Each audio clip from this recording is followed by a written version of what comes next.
I'm Jeff Hunt. He's Bill Thorpe. We have a future Attorney General here. Is the weekend really over?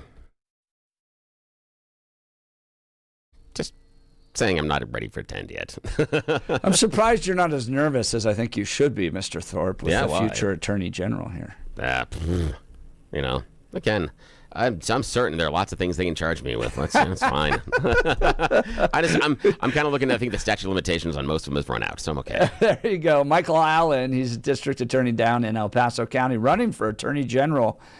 Joining us via Zoom here in just a second. Let's go back to the phone lines. Melissa Lakewood. Good morning, Melissa. You're on with Jeff and Bill. Good morning. Good morning. My code name can be Melski because that's what my friends used to call me after I got into high-speed chase that went around Wash Park and ended in District 3, but that's another story. Hey, nice. Ended in the parking lot of District 3.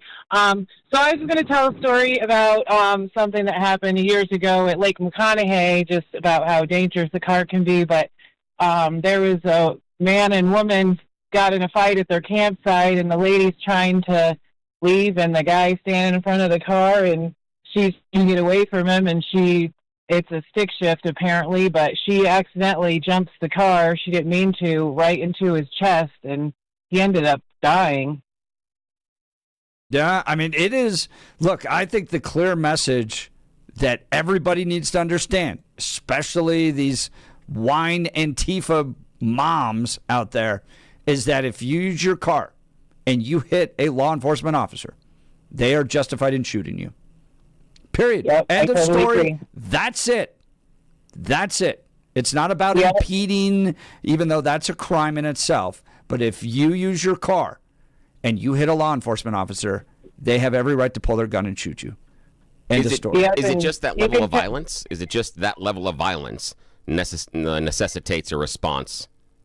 Well, it only takes a second to jerk the wheel, right, at the officer. It's whether or not the officer's reasonable perception as to what the risk was and whether and was his response justified as a result. So, yeah, if you hit a cop with a car, they have the right to pull out a gun and shoot you. But again, isn't there a level of violence there? If I tap him with the car, can he shoot me? If I bump him with the car, he can shoot me? Yep. That level of violence is okay? Yeah. How do we determine? So it's just the idea of just the action of the car, just putting the police officer's life in danger. Is that what it is? Yeah. Okay. Then I got a question, Melissa and Jeff. How many people should have been shot on January 6th then? How many people should the police have then shot, or would they have been justified to shoot? Because remember, Melissa, we have a police officer that is trapped between two doors and is being crushed by the crowd behind him. He's bleeding from the mouth and yelling for help at the time. We have an officer that was dragged downstairs, beaten with a flagpole that had an American flag on top of it. Should those people have been shot? We had an officer that was attacked and suffered broken vertebrae. Were there cars? I'm trying to figure out where there were cars. Hold on. In The question out back to this was the level of violence. The question I've got is the level of violence. You had a police officer that was attacked, thrown to the ground, and suffered permanent brain damage. Mm-hmm. So the idea is, if that level of violence didn't necessitate opening fire, all of those officers at one time or another could reasonably assume their life could have been in danger. And you would have been defending them. Hang on. I'm saying that those officers in that situation showed a lot more humanity and restraint than the instance that we saw on the video. But Bill, you would have defended them. Go ahead, Melissa. I'll give you the final word. Then we got to get to Michael Allen. I was going to say, you can get brain damage playing in women's sports, but have a great day, guys. Yeah, but it's the result of an attack, Melissa. I appreciate that, but it's the result of an attack, and that's the question that we had inside of the video. That was that driver attacking the officer. This is brain damage suffered as a direct attack. So I'm just saying, we should have opened fire at a lot more people on January 6th. All right, join the conversation, 303-696-1971. Michael Allen, District Attorney down in Elbert County, is going to join us as he seeks to be Colorado's next Attorney General. Now it's time for the news. Blake Olson. Blake Olson, news and comment. Good Monday morning, 28 in Denver, as Jeff and Bill have kicked it off. Expecting a high of 56 today. News sponsored by Pastor Camp Heating and Air Conditioning at 303-777-1234 to learn more about special savings opportunities on Lennox equipment. Our top story: paid protesters gathered outside the Immigration and Customs Enforcement Office in Centennial Sunday, chanting and holding signs stating that they're against the agency.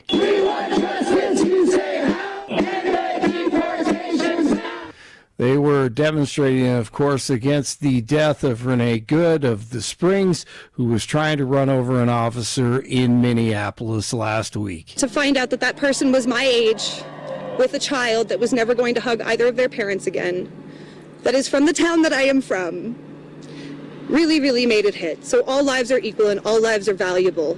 I agree, including the officer who could have died if she ran him over. I think, frankly, they're professional agitators. And I'd like to find out, and we are going to find out, who's paying for it. With their brand new signs and all the different things. But these are professional agitators, and law enforcement should not be in a position where they have to put up with this stuff.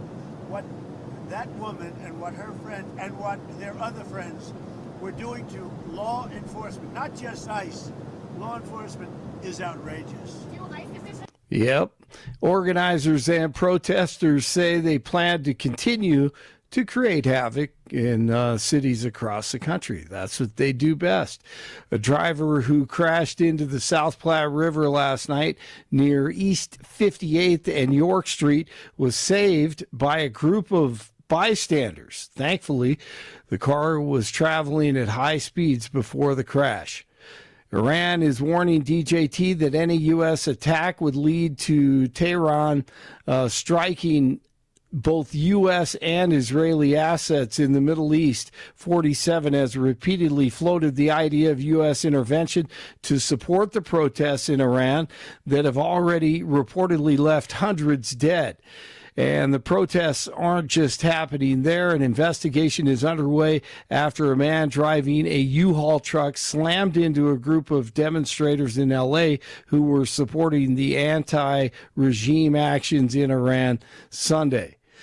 Denver Public Schools blocking the use of AI tool ChatGPT for students effective today.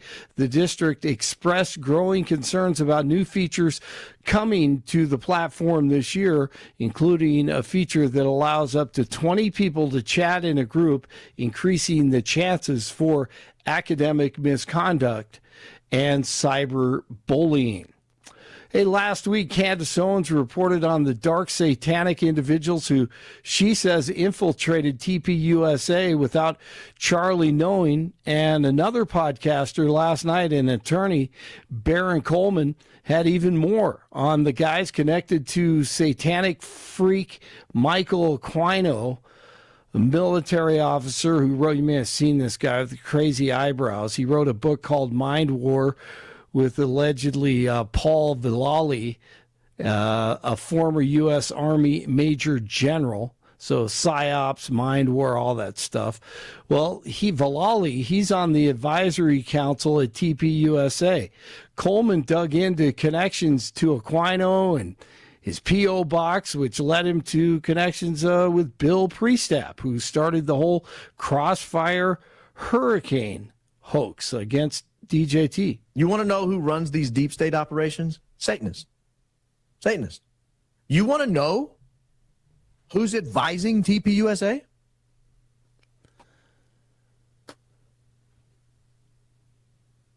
Guys like that. Satanists? Guys like that.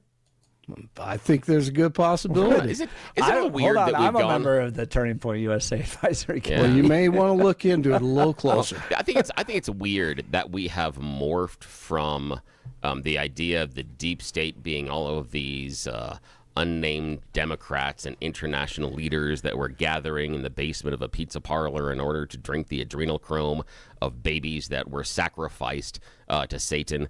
And now it's members of the board of Turning Point are gathering with evil Democrats in a basement underneath the pizza parlor to drink the blood and adrenochrome of the kids because they're Satanists.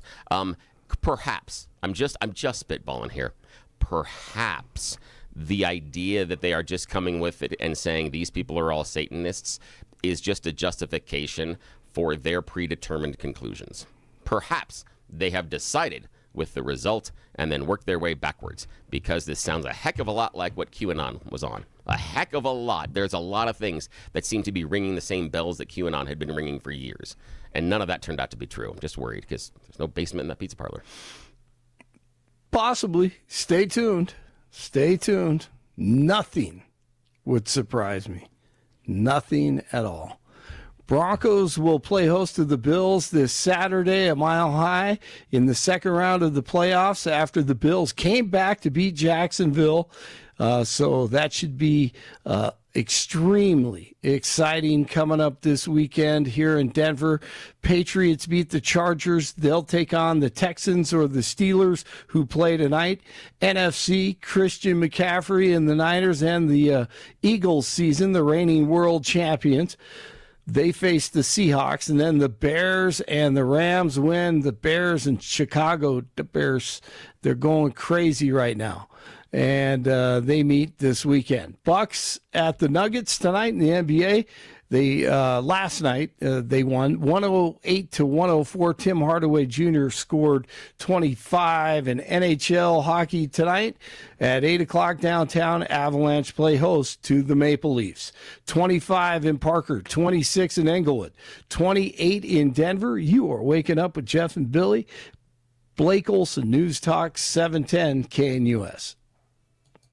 Mild, dry winter weather continues. Temperatures will be warm in the upper 50s today, 50s and low 60s tomorrow, and mid-50s on Wednesday, sticking into the 50s as we head into Thursday. Now, for Friday and into the weekend, we are going to be a little bit colder as we are sideswiped by a cold front coming in from the north. However, very little weather will be associated with it, just mainly a drop in temperature by the end of the week and for the beginnings of the weekend, otherwise dry and mild. Meteorologist Don Day in the 710 KNUS Weather Center.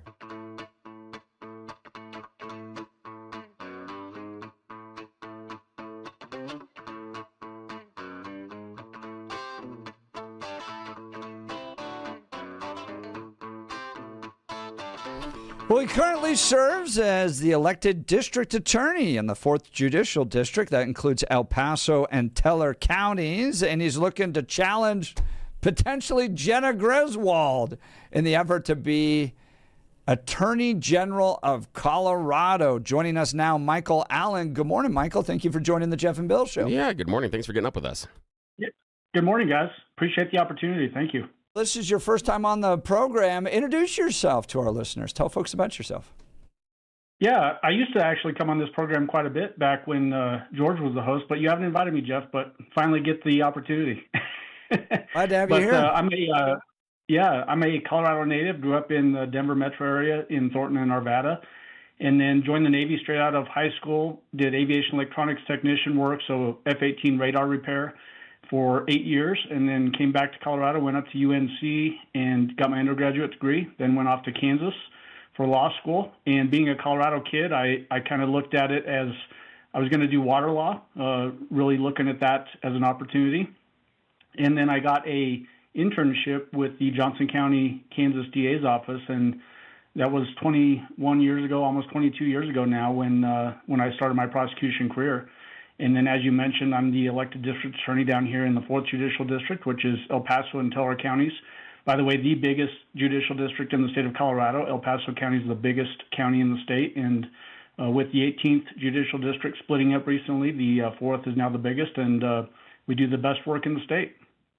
We've already got a text message in from another district attorney who questions your judgment, saying, how does a Navy guy end up in a landlocked state as DA with a county full of Army and Air Force bases? What kind of judgment is that? Yeah, he also texted in why you weren't good enough to get into the Army, but he was just questioning that. Yeah, I think I know who that is. I think he's munching on a dirt biscuit right now. And, what I do is I think outside the box, so I joined the Navy, and George went the easy route and went to the Army. Michael Allen, district attorney for the 4th Judicial District. That is El Paso, and Teller counties, and is now running for attorney general. The Democrat race is going to be interesting. Michael Dougherty versus Jenna Griswold. I think Crisanta Duran has withdrawn. But let's start with the state of Colorado under Phil Weiser as attorney general. Give us your analysis of his leadership of the office. Yeah, I mean, I'm going to go a little bit wider than that even. For at least the last decade now, we've had total control by Democrats of statewide government. The governor's office, Secretary of State, Treasurer, Attorney General, the 2 senator positions. So any statewide office essentially has been run by Democrats. And over the last 10 years, we've really seen a deterioration of public safety in the state of Colorado. We've seen decriminalization of dangerous drugs like fentanyl and methamphetamine and heroin and that kind of thing. And that's really under the guise of criminal justice reform. And, it's the Attorney General's office has been part of that. They've obviously taken some positions that have encouraged legislators to go down this, I would say, primrose path towards destruction. And it's time for, and I think Coloradans are ready for, a change in the Denver, statewide government offices. I'm always intrigued by the Democrat leadership of the state when it comes to crime, because statistics show that we have a serious crime problem, yet they continue to ignore it, or in some cases facilitate it. For instance, Republicans have, even in a bipartisan manner, introduced law to put child rapists into prison and make it a mandatory jail sentence, with 70% of child rapists getting probation in the state, and they're concerned about the treatment of child rapists in jail. Help me understand the progressive mindset that, facilitates this type of crime in Colorado. Yeah, it's hard for me to wrap my head around that too, Jeff. I think you're hitting the nail on the head. That seems to strike to me as a complete lack of common sense when you have somebody that is raping or potentially selling a child for sexual issues. That seems like a no-brainer. Send that person to prison. I don't know where the mindset is that you worry more about the offender than the victim, especially a victim who is under the care of adults that really can't make decisions on their own. And yet, these legislators, and they're on record of saying it, that they worry about what's going to happen in the jails with these offenders who have raped or have sold children for sexual gratification. That to me is a complete lack of common sense. And like you, I can't put my head around it and understand where they're coming from. Well, I am grateful, though, that we have people like you and George Brockler, Darren Weekly, Steve Reams, that get into office and go, we're going to be tough on crime. And give folks a little sense of your leadership of El Paso County, Teller County, how you've been trying to address the crime issues in your community. Yeah, it takes professional prosecution to look at a case and evaluate it and determine where does that case fit in the overall scheme of things. And we've done a really good job of that down here in the 4th Judicial District.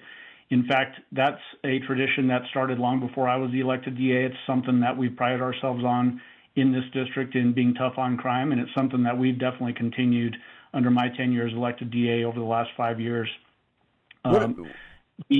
Yeah, go ahead. Sorry. I was going to say, give us some example of cases that you've been able to successfully prosecute. Yeah, the big one that I think a lot of people know about around the state is the Club Q shooting. It's a mass shooting event. 5 people were killed and many others were wounded, and the gunman went into that establishment intending to kill every single person in that building. And a position that I have always adhered to and really struck to in this particular case is that I don't care what your position in life is. Everyone has inherent human dignity.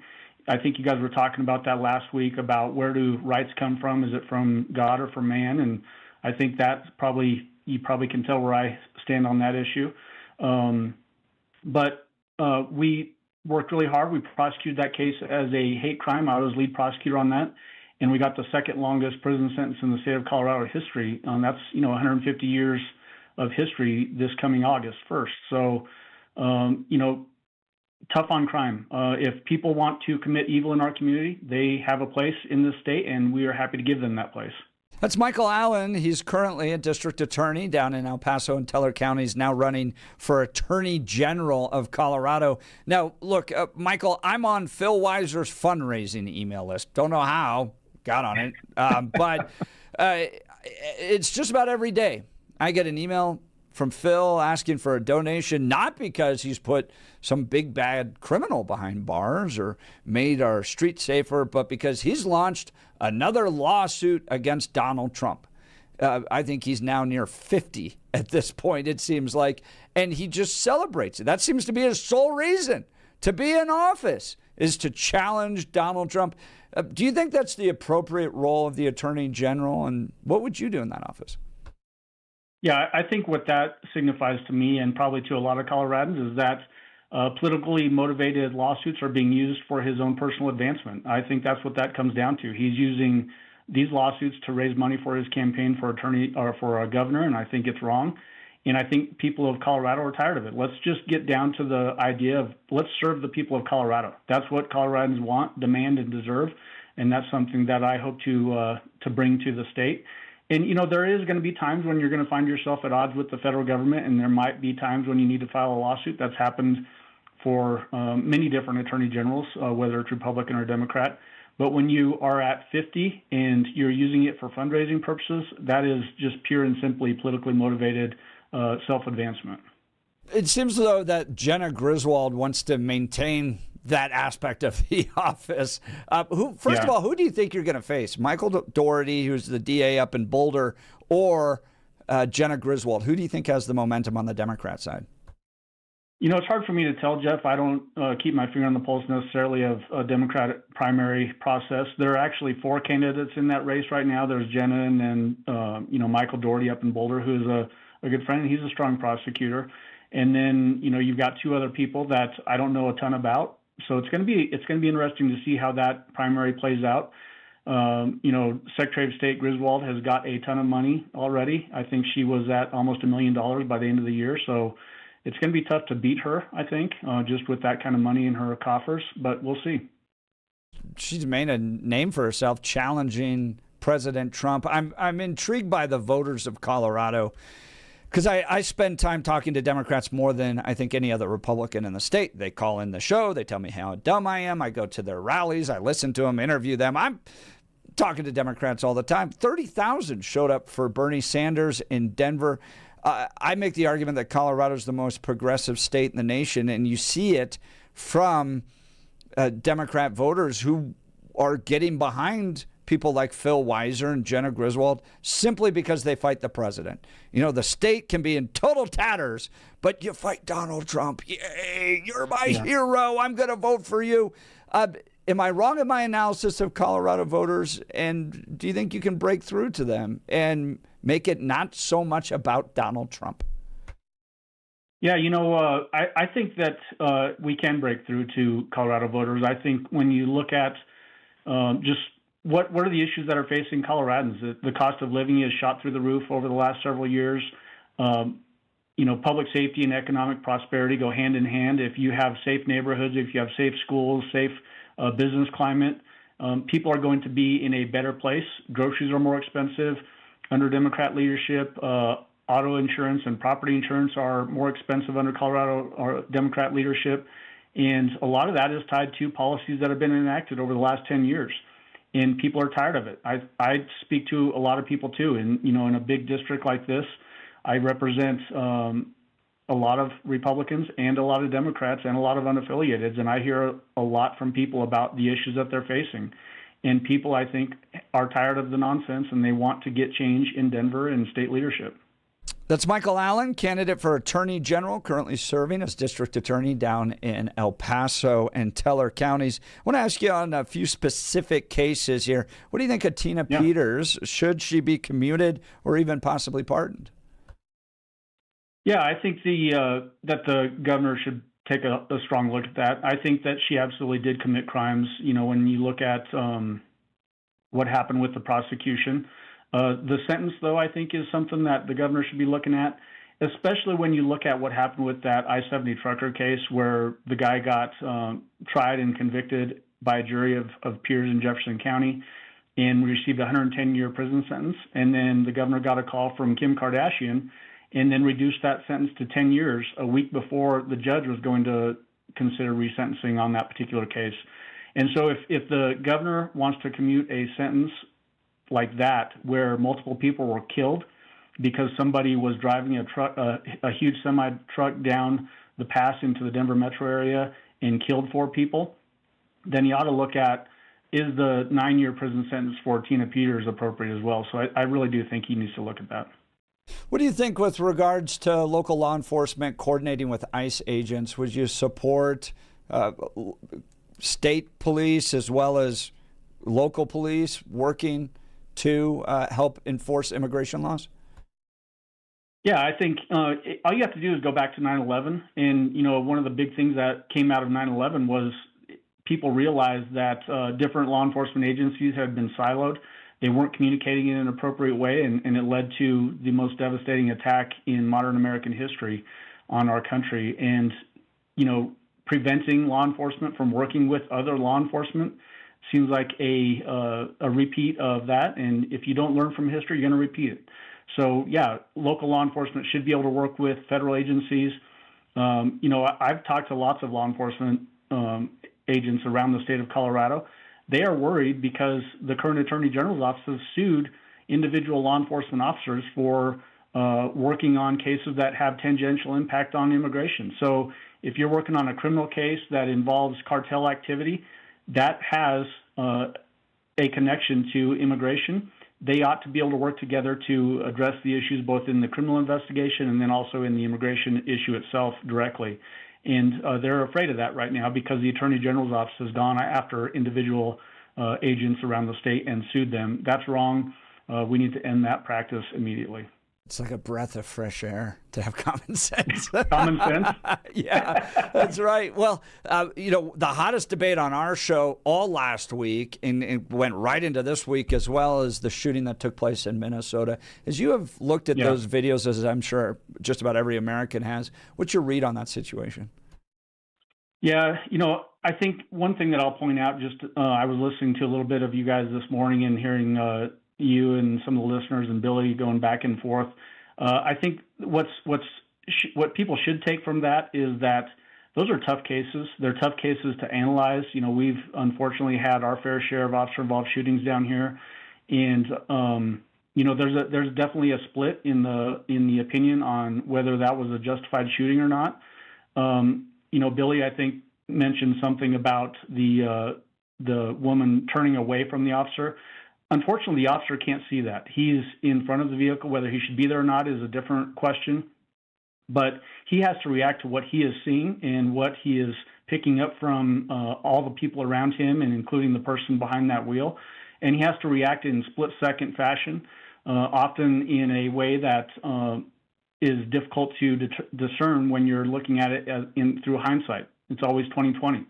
There's Supreme Court case law out there that says you should not look at a case like that and try to parse it out second by second or millisecond by millisecond, because you're really taking away the dynamic nature of those situations, and the officers have to operate in real time.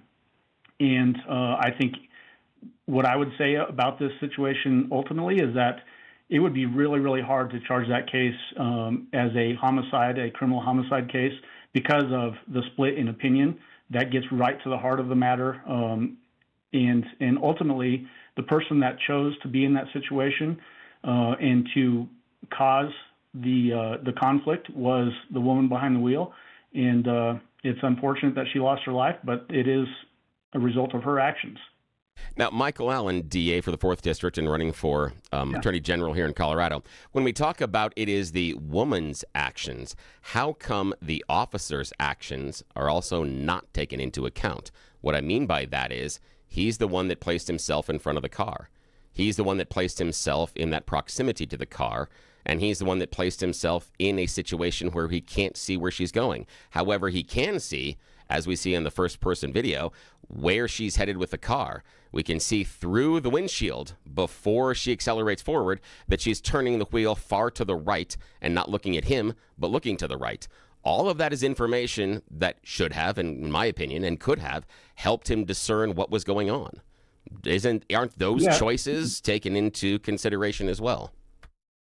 Absolutely, those things are taken into consideration, and if a criminal case is ever filed in that particular situation, all of those things are going to be parsed out to the most minute detail. Ultimately, though, I think that a jury would have a really hard time discerning that the officer acted with criminal either recklessness or intent on anything there. I think I can see ultimately, what you're doing, Bill, too, is you're doing exactly what the Supreme Court said we should not do, and that is trying to use hindsight as 20/20 and dissect this thing to the most minute detail, and then make a judgment on the officer who has to react in real time to what's actually happening, the stimulus that's coming into his system, and making judgments based off of that. Those are really tough situations for law enforcement to be in. Obviously, people have the right to protest. I've seen some other videos from around the country where some of these ICE watchers have actually boxed in ICE officers with their vehicles and prevented them from even being able to move. I think that's really troubling. I think that's a bad situation. There's other ways to protest without doing what they're doing, and it's creating situations just like what happened with the woman in Minneapolis. And I think we need to look at how that's happening and think about different ways to protest that are legal and more safe. Now, what do you do with the fact that 2 of the 3 shots were fired when he is standing next to the car, not in front of him, not when it's driving towards him? In fact, 2 of the 3 shots, the car cannot be a danger to him at that point. I agree with you, personally. I just want to say I agree with you. I don't think he's going to be criminally charged. I don't think they'll ever file criminal charges against him.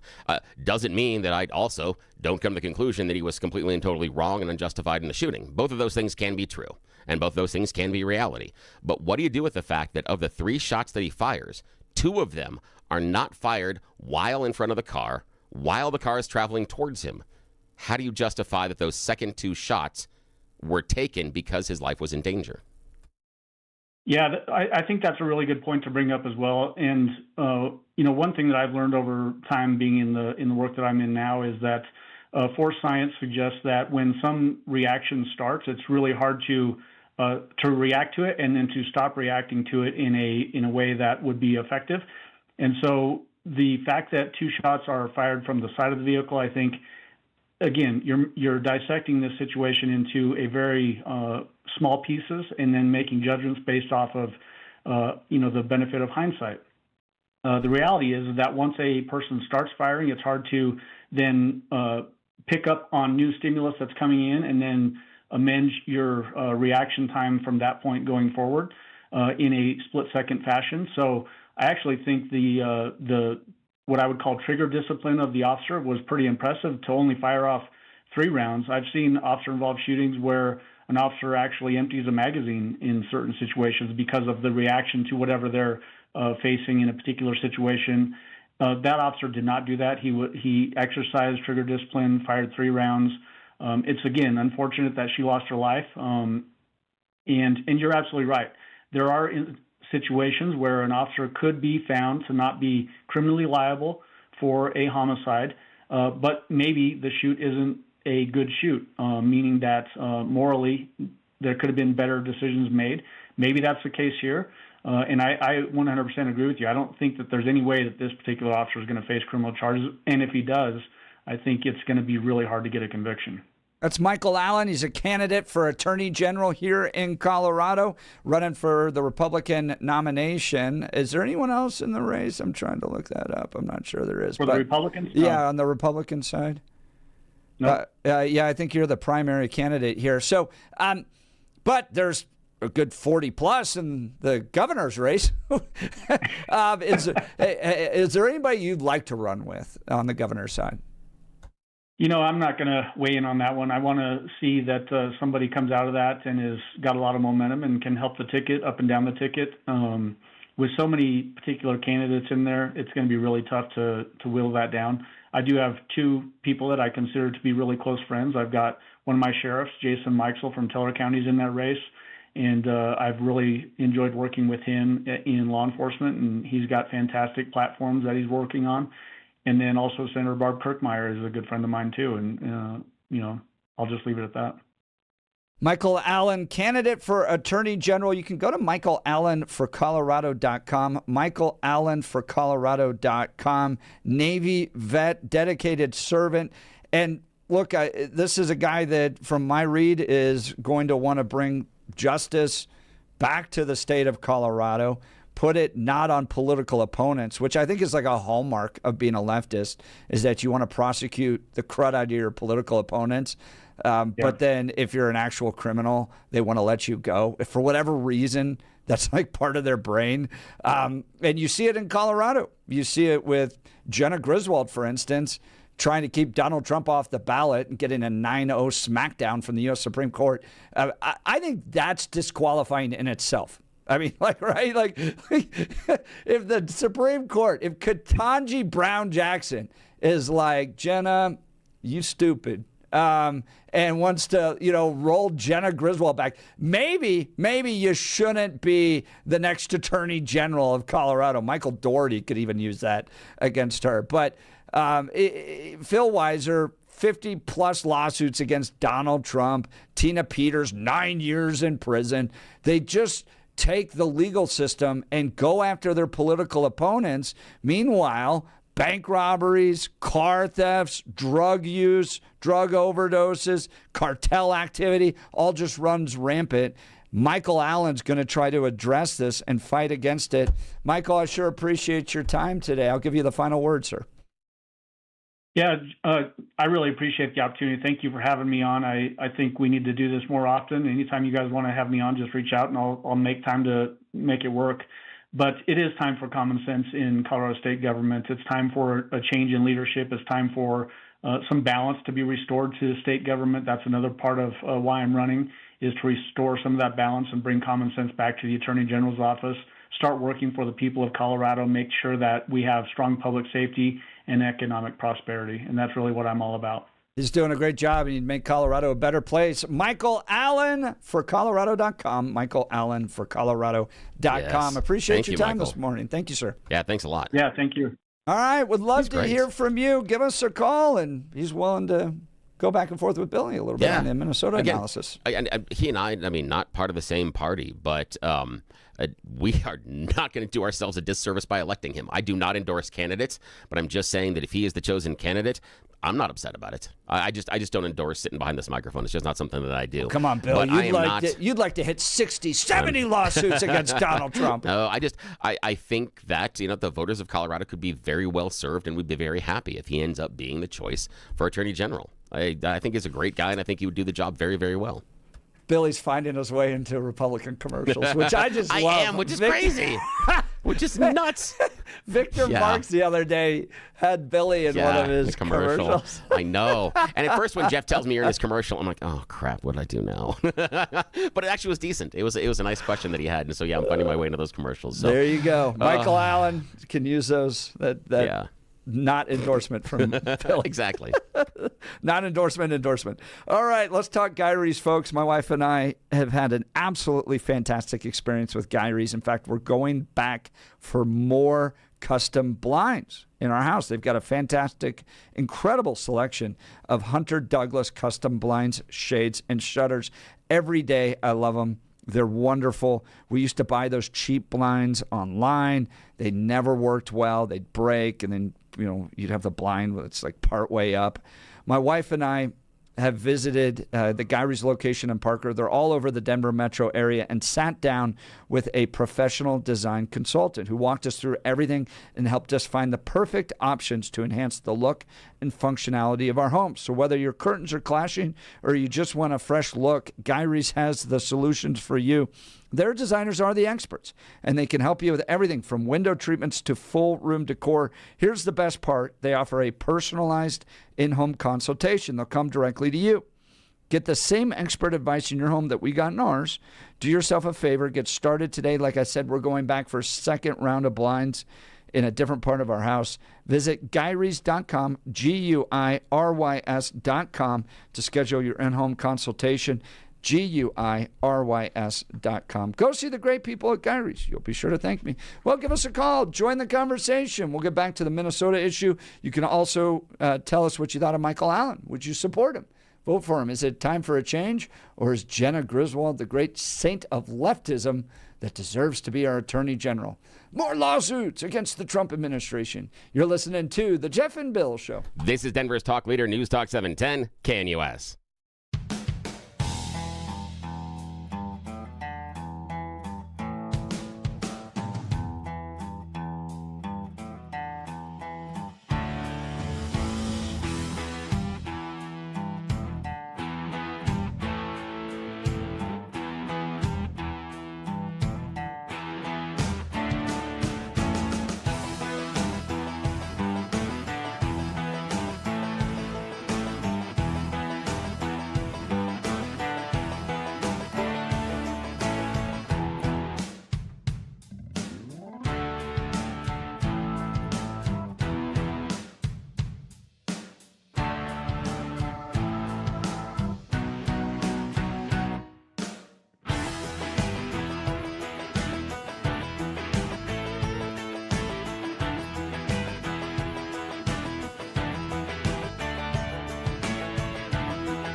Welcome back to the Jeff and Bill Show. Wrapping up a great conversation with Michael Allen. He's running for Attorney General. Got to discuss his thoughts on the shooting of Renee Nicole Good, the woman in Minnesota, by ICE. Let's go back to the phone lines. They're hot on this one. David in San Francisco. Good morning, David. You're on with Jeff and Bill. Hey, good morning. Yeah, well, morning. Yeah, before the interview you just did, I guess the guy, the caller just before the top of the hour news, was talking about he saw Fox News version of the shooting.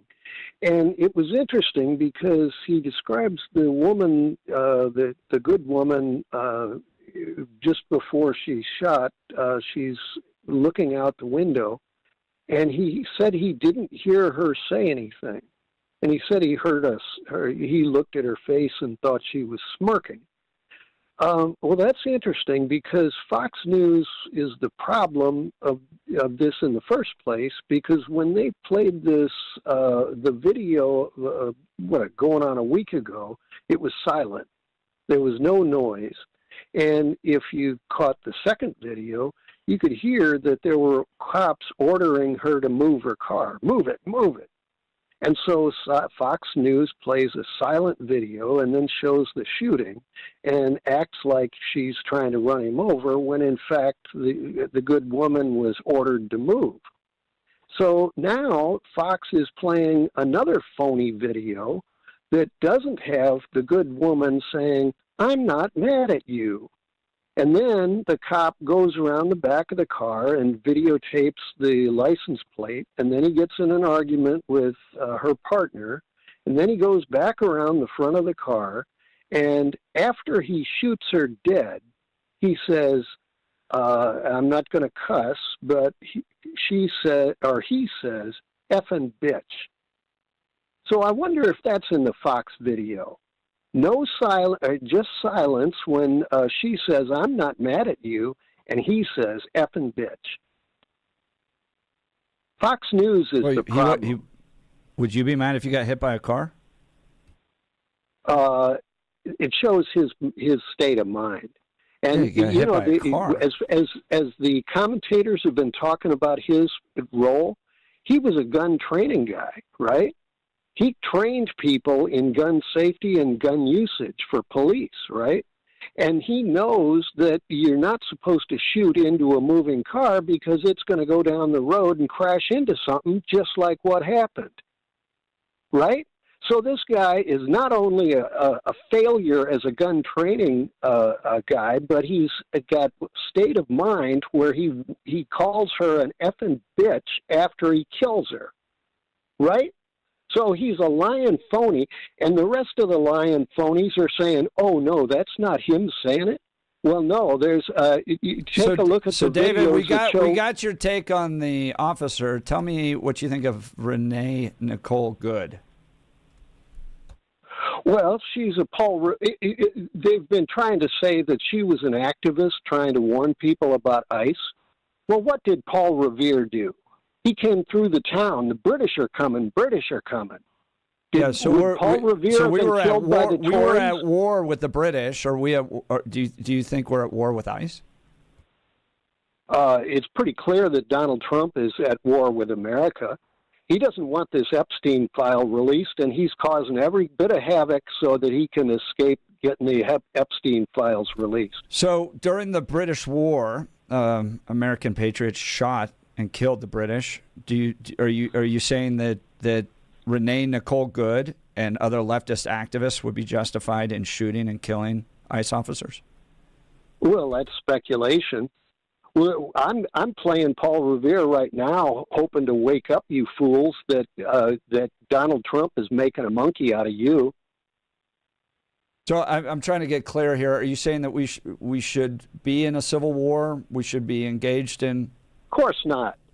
Donald Trump is stealing our tax dollars. But if you're saying how Renee Nicole Good is Paul Revere, Paul Revere wasn't just trying to lightly warn people, hey, be careful, they're coming. They were actively at war over the future of this country, killing each other. How much is the ICE budget? I don't know. $53 billion. Yeah, what's your point with that, though? $53 billion. They're trying to get rid of 10 million illegal immigrants that Biden let in. It went up from something like $1 billion to $53 billion. Now, do you think Donald Trump is at war with America when he comes? No. He's picking blue cities to. He just sent in a couple of thousand more ICE people into Minnesota. He just sent. Right. What illegal? What illegal activity do you think ICE is engaging in right now? Well, let's look at their training. Are they being trained to stop crime and to round up the worst of the worst? Well, no, they're not. It comes down to the stats that they're only getting like 1.5 people, 1.5% of the people that they're arresting and rounding up have any crimes, much less. I don't think that's accurate. And And David, we've got to run here, but Yeah, appreciate the call, I David. think you've very clearly demonstrated that the left is the violent ones here, that the left sees us as Americans at a point of war, comparing Renee Nicole Good to Paul Revere, because that wasn't just, differences in policy. That was an actual war against enemies. And David, you've demonstrated that the left wants to go to war against ICE.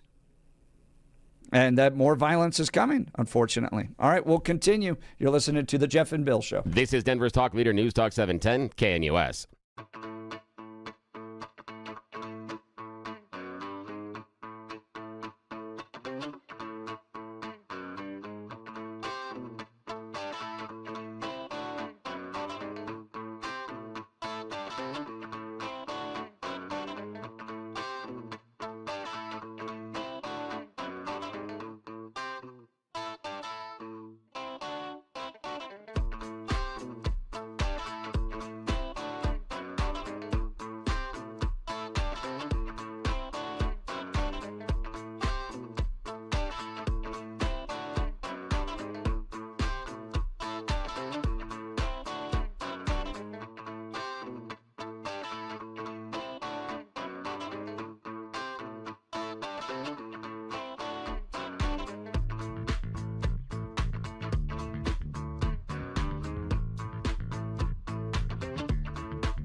Welcome back to the Jeff and Bill Show. Is Renee Good a symptom of a larger problem?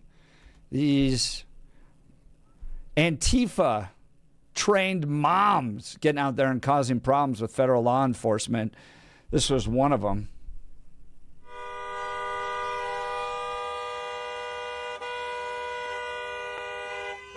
She just pulls up on enforcement and starts honking her horn as they're trying to arrest somebody. Let's go to phone lines. Tony Littleton. Good morning, Tony. You're on with Jeff and Bill.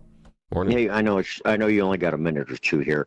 So Jeff, I think I understand your position. She shouldn't, number one, have been there impeding their work. 1, 2. Although she may not have intended to hit the cop, she did hit or the officer. She did hit him, and because of that, this was a kind of a justified shooting. I mean, he was defending himself, and she was in the wrong place at the wrong time, impeding their work, and so he was justified in shooting. Do I have that right? Do I have your position generally right? The only caveat is I wish she hadn't been shot. Okay, all right.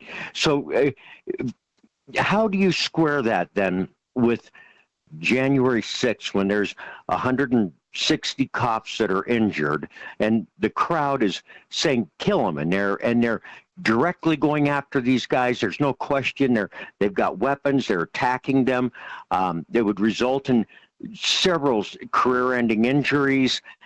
3 deaths are attributed to that day. I suppose then you think those cops must have shown incredible restraint, not opening fire on the crowd, number one, and the fact that all these people who attacked them were pardoned. That's got to irk you. I mean, you would. Well, I mean, Tony, find to that point, I think if they had killed more people, you probably would have justified it. All right, we've got to run. You're listening to the Jeff and Bill Show. This is 7.